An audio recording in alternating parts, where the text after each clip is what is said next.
I'm going to talk about some of my research about understanding jobs. I call it mapping the task structure of jobs, something that will make more sense as I go on. Okay, so um, to give you some key idea of what I'm going to be going through, first is a psychedelic idea, and then just going into what is a job, what I did, results and progress, and my sort of research plan. Now, these would not be the names of the sections if this were an academic presentation, but academics often give very dry presentations. So I'm trying to back away from that particular kind of style. Now, why a psychedelic idea? So when I was in graduate school, I wasn't entirely sure what I was going to work on for my dissertation. And I presented that to my mentor. You might know him. His name is Jerry Davis. And I told him what I was interested in doing. And he said, I have a psychedelic idea. Let me make a phone call. And the phone call he made was to a company called Trilogy. It turns out Trilogy was co-founded by a friend of his from growing up. And at any rate, they were and are sort of a high-tech cleaning company. The idea is that, one, there's massive turnover in this industry. Two, the products aren't that great, the final work products. So to remedy both of those, they came up with the idea of having this sort of guided workflow. They go in and they map the entire space of the places that they're going to clean. And then along those routes, they specify the things that you need to do at each route, right? In each place, what materials you need to use, what steps you need to take, any sort of special guidelines from the organization for whom you're doing the cleaning work. The benefit is that you get a better work product, and the people doing the cleaning like doing it more because now there's an elevated level of skill, there's a technological component, there's almost a game aspect to it to a certain extent, and everyone likes it. Now, the challenge is finding people to do the work, because what they would do is that they would go to a sort of a resume board for where people post they want to do cleaning work, and they'd see 100 resumes. Of those 100, there's about 20 they think would work.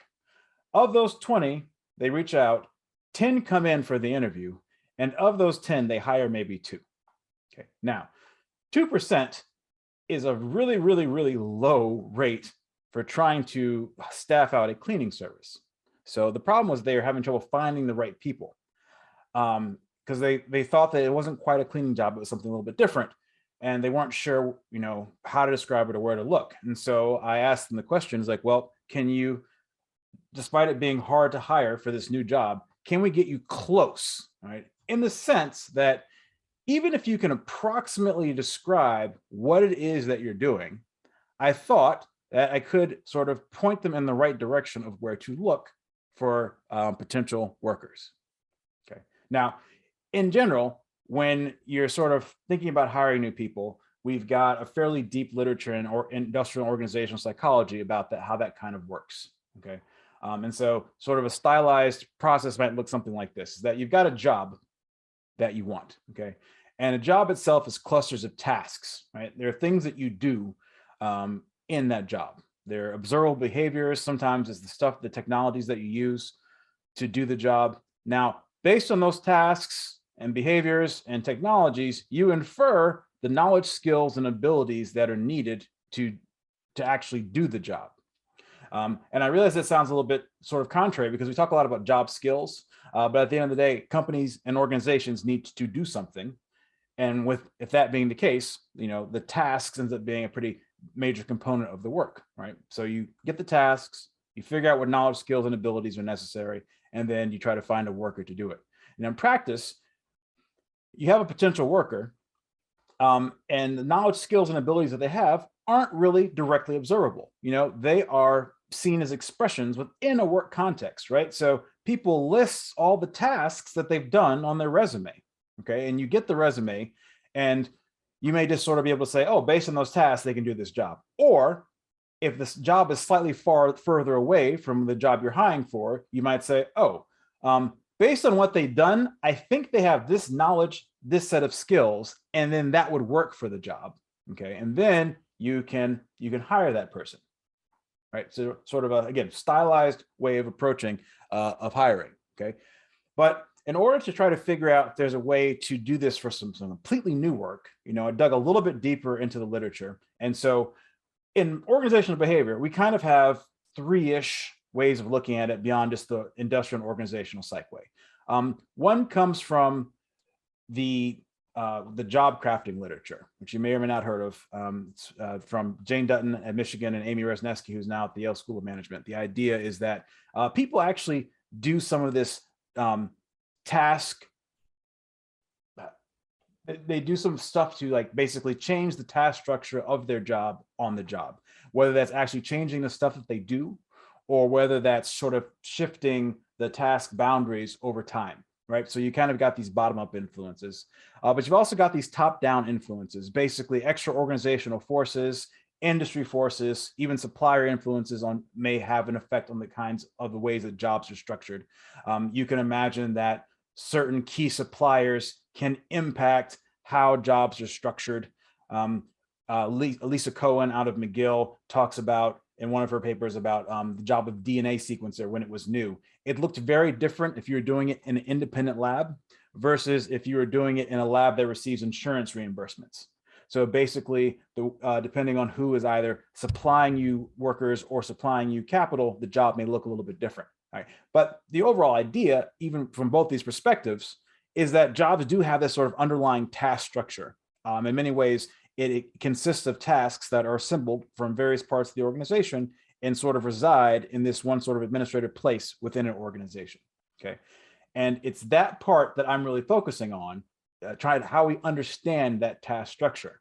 And so as a result, my initial question of can we get you close transformed into understanding how tasks are bundled from organizational objectives, and those are made into jobs, that we can actually examine that task data and codify it, and that has a task structure. And so I was exploring how the task structure in jobs in the United States has changed over the past 20 years. This is sort of my, basically the work that I plan on be doing for at least for the next sort of 5-ish years, and make papers of and focus on and figure out why it's important. Okay, now, what I did to actually examine this is that I got data about job tasks. So there's a pretty deep tradition in the US of examining what it is people do. The Department of Labor has been at it for a long time. There used to be this thing they published called the Dictionary of Occupational Titles, which basically consisted of, early IO psychologists going out and just watching people work. Okay.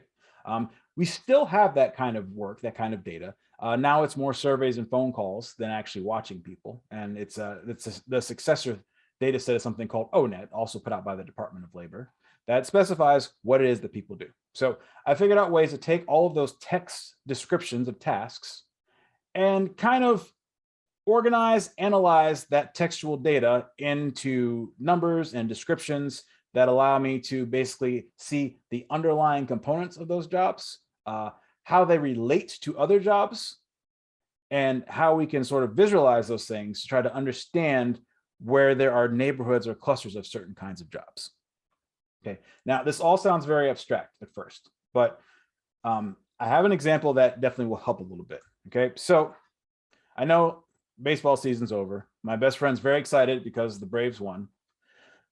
Leave aside the problematic name, but baseball is something that we kind of all are familiar with and understand. And we also understand that sort of what the basic tasks of certain jobs in baseball are, right? You can imagine there's a pitcher and there's a catcher.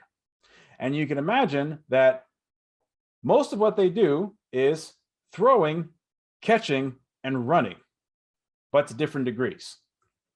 Okay. So if you wanted to describe this job mathematically, it might look something like this in terms of what it is that they do. Okay. Now, it's very easier to do this with something that you're deeply familiar with, right? We've all seen pitchers and catchers operating, so we know what the fundamental tasks of that job are. Okay. But if you had no idea what those were and you need an example, you need to try to figure it out for over a broad swath of jobs, which is what I want to do. Well, then you want the data to help tell you what it is. Okay. And one of the things that you can use to do this is something called topic modeling. The idea being that you have a collection of documents or paragraphs that you want to understand. Okay. You put them through a process For now, I'm just going to call it latent Dirichlet allocation. It's mathematics. I could go into detail, but it's not necessary for just understanding what happens. But in the end, what you get is that you get a bunch of topics. Topics are clusters of words. A topic itself is a word frequency. And then each document is a distribution of topics. Okay. To try to put this in another way, we all know movies, right? We know movies. We know the fact that movies have different genres, right? There's romance, there's crime, there's comedy. And we generally know that some movies straddle genres, right? Something like Godfather Part 2 is going to be a combination of, we'll say, drama, crime, and romance. Something like Analyze This is going to be a combination of crime and comedy. Okay. We know what the genres are, or in this case, the topics for those.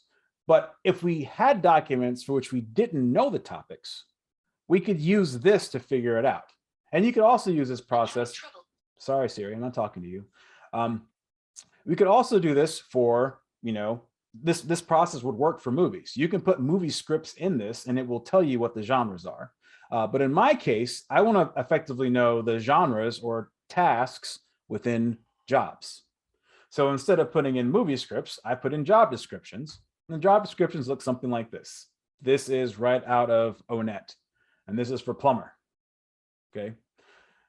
What they did is they talked to a whole bunch of plumbers, and then they looked at all the descriptions of plumbers and said, how will we describe the tasks that comprise 80% of what all plumbers do?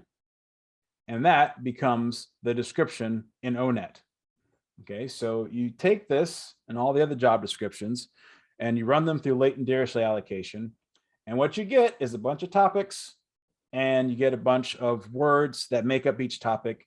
And then part of what you have to do as the analyst is to go through and try to figure out what this stuff means. So here's one of my topics.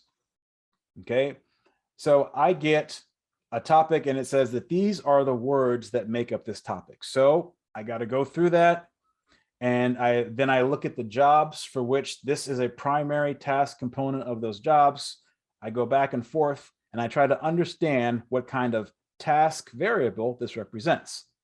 Okay, so in this case, I said this is forming objects. All right, it kind of follows. There's molds, needles, plaster, right? And then you sort of look at the jobs and understand what those jobs do, and you have a sense of what this task is amongst different jobs. Okay, you do this several times because you've got multiple task topics you have to interpret. Okay, and in my data, this is running a few different checks. I came up with 30 task variables that comprise most of jobs. Okay, you do this for various jobs, and you can do it over time. So what you can see is how certain aspects of a job become more prominent or less prominent over time. Okay, so these are some of the key topics or task topics for plumber, right? And you can plot those, right? So you can see how various parts of the job of plumber change over time. One of the things that you see here is that the handcraft part of plumbing goes away. You can imagine that at one point in time, plumbers were doing more things like actually making and filing pipes, for example, right? Part of that drops away. There's an information analysis component that tends to pop up over time. Okay, you can imagine that as well. And so this kind of leads to the first finding I have, which is that jobs don't stand still. And plumber is a pretty interesting choice, because if anybody has been in a bathroom now versus a bathroom 25 years ago, we know how dramatically technology has changed the way plumbing looks. It's more complicated. Building systems have gotten more complicated. All of the fixtures that turn on and off just by having somebody be in front of them and be present has changed. So that job has changed over time. Okay. And so the thing I like about this methodology is that, one, you can see how any one job has changed over time. But as I mentioned, there are 30 kind of variables that percolate across jobs over the economy. So you can see the extent to which those variables themselves have changed over time amongst all jobs in the data set. And that's the other thing that I did. Now, this is a little difficult to read. Siri really needs to be quiet. Hold on one second. Let me take off my Apple Watch so I don't accidentally press that button anymore. So I just highlighted the places in the data set where there are big changes, okay? The first line I think is the most interesting, and that's the entropy line. Entropy is basically a measure of how complex jobs are, basically how many task categories fit into a job. Over time, what we see is that jobs generally are becoming more complicated. Okay, I think that's a positive thing. Then there are other aspects that are more or less positive, depending on how you look at them. So I think the topic one about information analysis is very interesting, which is to say that over time, we see that information analysis on average has increased in jobs throughout the economy. Okay, that stands to reason. We talk about data science being the sexiest job of the 21st century. Okay, well, that was actually sort of presaged by this sort of analysis. That was happening a long time ago. It just ended up, we sort of defined it and codified it as something later on.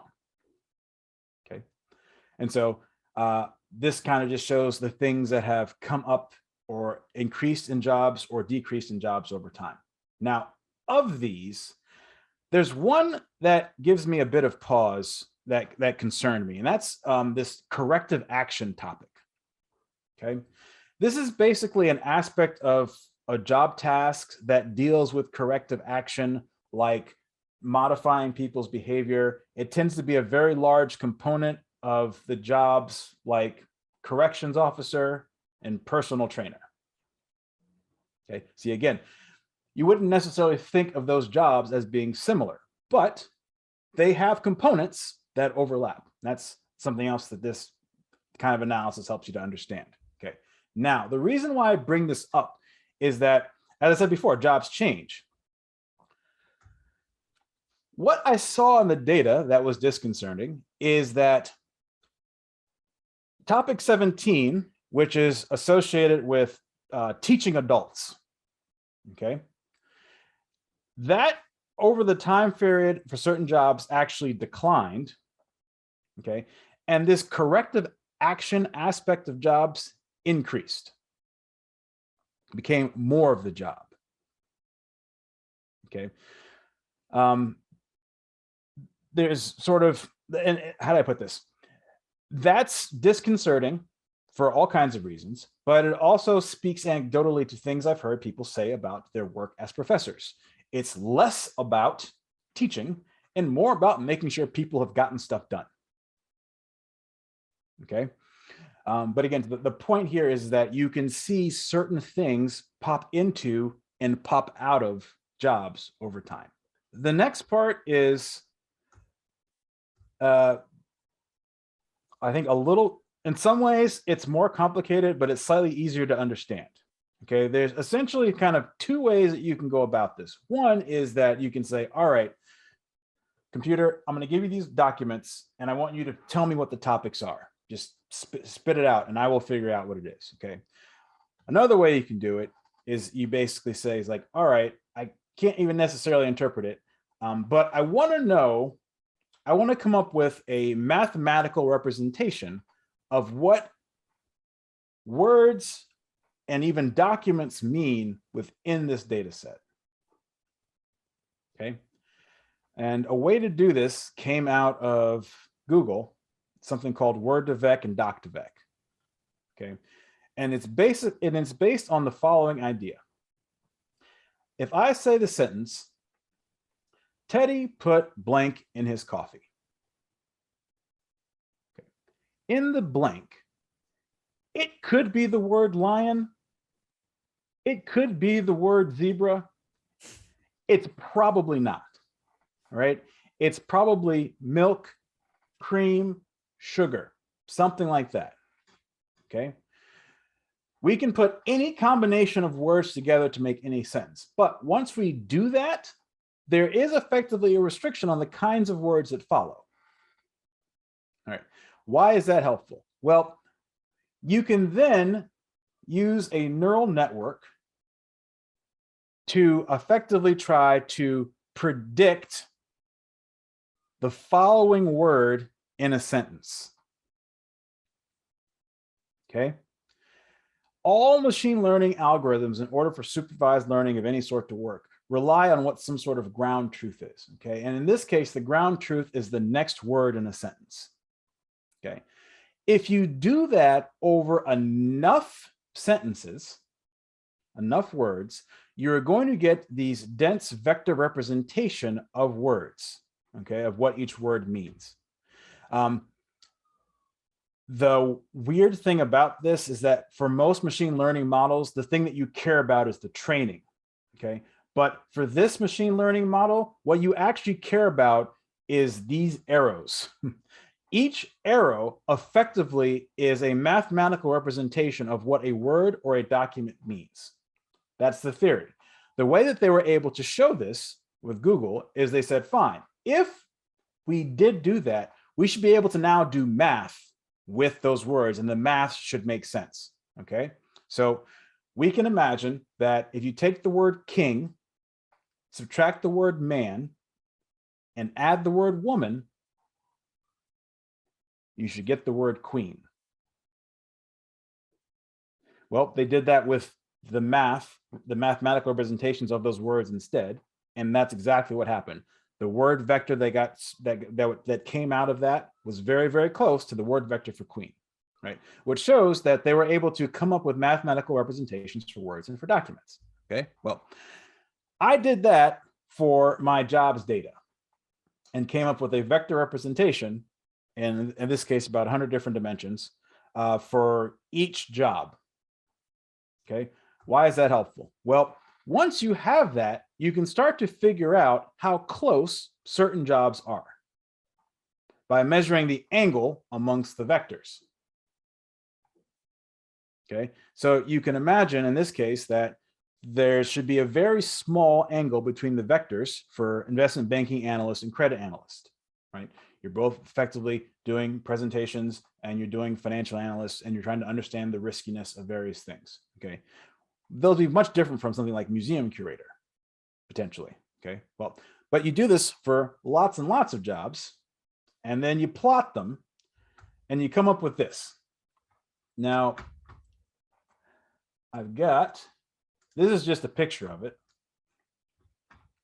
but here's what the full plot actually looks like in real time, okay? And I will plop this into the chat. I recommend that you don't do this. Don't forget oat milk. Oat milk is better in coffee. I don't recommend that you play with this unless you have lots of time to do so, because it can get very it gets very interesting very quickly. Okay, so the way to interpret this map is that each one of these points is a job from the ONet data set. If the 2 points are close to each other, those jobs are very similar in the underlying task description. The words that they use and the context in which they use them are similar. And if 2 jobs are distant, then that means they're not similar. Now, the color coding and the shapes correspond to the broad level occupational categories that the Bureau of Labor Statistics, the Department of Labor, uses for these jobs. So we've got management occupations, business and financial occupations, food preparation jobs, okay, the whole gamut. Now, a couple of things I'd point out, if you do want to play with this, is that first of all, if you click on any of these, it takes them out of the visualization, so you can just focus on a handful of them.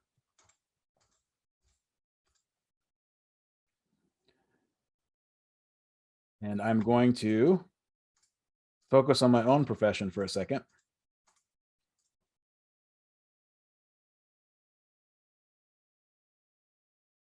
Okay, so these are professors.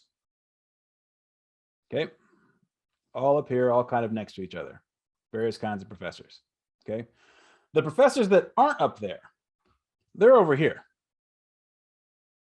These are all the STEM and business professors. Okay, so for whatever reason, the stuff that many professors do and STEM and business professors do are somewhat different. Okay, they end up being somewhat closer to other management occupations. Okay. But while we're on the topic of management occupations, most of the management occupations, such as they are, public relations, marketing manager, legislator, chief executive, advertising and promotion managers, a lot of them are pretty clustered together. They're management jobs. Except we got one way over here. Okay. This is supply chain manager. Supply chain manager is next to computer and mathematical jobs, which, if you start to think about supply chain manager, kind of makes sense, right? Are you managing some people? Maybe. Are you trying to figure out how to route stuff from boats to roll off boats onto trucks to get them to various places? Yeah, you're doing a lot of that. Okay, and a lot of that's just more math and technical than it is managing per se. Okay. Now, there's a couple of different ways that you could then think about this. I think there's a lot. The ways that I'm thinking about it. Okay. Thing one, if jobs are close to each other, do people migrate between them? Right? Presumably the underlying task structure of the job is the same. So do people move between those jobs? And if they don't, why not? Why wouldn't we observe that? Is it an education thing? Is there some sort of occupational protection thing that keeps people from moving from job to job? We want to know why. Okay. Another thing, are there certain jobs where there are maybe less well-heeled neighborhoods, right? In that once you get in that job, there aren't a lot of other places for you to go. Okay. Lots of other jobs may be far away. And there's nothing necessarily about your specific job that would give you an opportunity to move to those jobs, right? And so we'd want to know what those jobs are. And we might want to see whether or not there are actually people moving between those jobs. What I would, just I guess to continue is that I think some distant transitions from certain jobs can be hard, right? Sort of my preliminary look into this was looking at 4 occupations: management occupations, computer occupations, food prep, and personal care. Okay, why those 4? Well, at the end of Q4 2020, those jobs represented some of the highest paying and the lowest paying, but then also some of the jobs, the 2 of the job occupations that got hit the hardest in the pandemic. So to my mind, a use for this is to really understand how we can help people, right? Because, to Jerry's point, some of these jobs are gone forever. Okay. Some of these jobs are just not coming back. Right? So it's worthwhile to understand what transitions have looked like historically, right? So you get some sense of how people moving around the economy. But then the next step would be to think about what happens. So when you get the data from current population survey, they take information from people about how they are moving between jobs, right? We can visualize that kind of data like this, right? You can visualize stuff like that in Sankey plots, basically to understand where people are moving to, okay? So basically what this chart shows is that if you're moving from a food service job, it is almost inevitably into another food service job,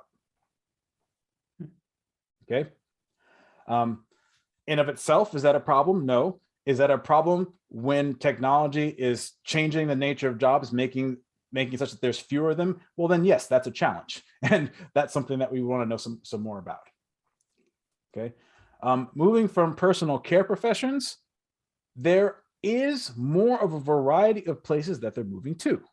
Okay. Some of that is for good or for ill into food preparation, which as a profession, I love. My best friend, he's a chef.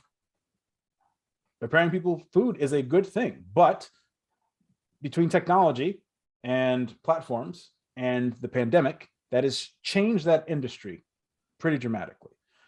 So we want to know all the places that people can go, right? So from personal care, there's more of a variety of places that you can go. Again, this is just a first cut at the data. I'd like to do this for more of the occupations that I have, make these Sankey plots and understand what these transitions look like. But one thing I did do is I sort of summarized this, right? So went through and I used the current population survey, and I was able to get about 150,000 clean transitions. And I used basically SQL to merge the data sets together. And I was sort of able to basically see what the median salary of the starting job was, and then the median salary of the transition to job was, and then sort of the average job distance. Okay. So the first way to read this is that, again, personal care, you can go to a lot more different stuff, right? You tend to, right? Versus the food service industry. Okay. On the other hand, is that for food service, the further away you can get from it, you tend to make more money. That's what that correlation, the higher correlation, which is significant, means the further away that difference is from that food service starting job is the more money you're going to make, right? So the thing to do would be to expand this for lots of different jobs. Now, for personal care service, there isn't as much of a correlation to salary, but the benefit is that you can go to a lot more different places, and then that opens up broader potential opportunities for other jobs that you can move to. Okay, so again, this is a start. I'm trying to take this further because I think that this is one of the next places in my data. Okay. That chart does not work at all. We're going to skip that for now and sort of say what I have in progress, right? Which is a white paper for the Institute for the Future about platformability of jobs. I'm trying to use this in a project with one of my graduate students to talk about the flexibility of work. She's very interested in trying to understand how we make work flexible and sort of what the inherent characteristics are. If you can measure certain things about it, you can figure that out. And then a large empirical paper where I validate the model. Does it predict occupational transitions? To Marina's earlier question, increases in wages associated with these transitions. And also, are there key bridging tasks between occupations, right? So is there a key thing that you can work on in one job that will be useful in helping you get to another job, right? So that is what I'm headed towards. But I just want to go into quickly-ish about what I'm trying to do in this research project, right? And so the overall idea is the sort of motivating questions are trying to understand how occupations have been impacted by platforms. Are there other occupational gatekeepers and sort of where the value is accruing when jobs sort of get platformized? Okay, now explanations. There may be certain jobs that are just more susceptible to intermediation than others. Okay, we think about some jobs like barber versus taxi driver. Now, they basically only have one task. I mean, I love my barber when I have one. I haven't had one in years, but they basically only have one task each, right? But we might imagine that for whatever reason, being a barber is not as susceptible as being put on a platform as a taxi driver for whatever reason. Okay, maybe there are more jobs like this. It's worth understanding. Okay, 2, maybe there are certain parts of jobs that just can't be pulled away from other parts of jobs. They may be sort of more tightly connected. Okay, that's worth understanding. And then 2, maybe the sort of space and time flexibility of the job is at issue, right? There are certain jobs you have to do in one place at one time, won't work anywhere else, right? But there are other jobs that you may be able to sort of move along one or both of those dimensions, right? And jobs that exhibit that kind of thing, those may be able to be put on a platform more than others, right? So understanding the job tasks of that may be the key in understanding why certain jobs go on platforms, okay? Or it could be the work output. It may just be that certain jobs make the kind of work that are more susceptible to be putting on platforms, okay? Lawyer is a complicated job. I don't say that it's not, right? You go to law school, it's expensive, you learn a lot of stuff. There are pieces of being a lawyer that are very discrete and time-bound that might be able to go onto a platform. Write me a contract that says these things, this generic contract, okay? That might go onto a platform, right? So whether it is a commodity work product or a bespoke work product, that could matter. Okay. Or there could be some sort of technology aggregation that is making certain things more susceptible to being on a platform, right?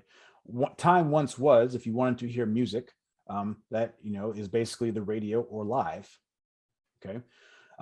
But now we have these platforms that aggregate all music together, right? Which might have an impact on basically also both the value and where the value flows. And so the technological platform aggregators may have a role in this. Okay. The other potential explanation is that there are protections of occupational boundaries that used to exist that are now gone. Okay.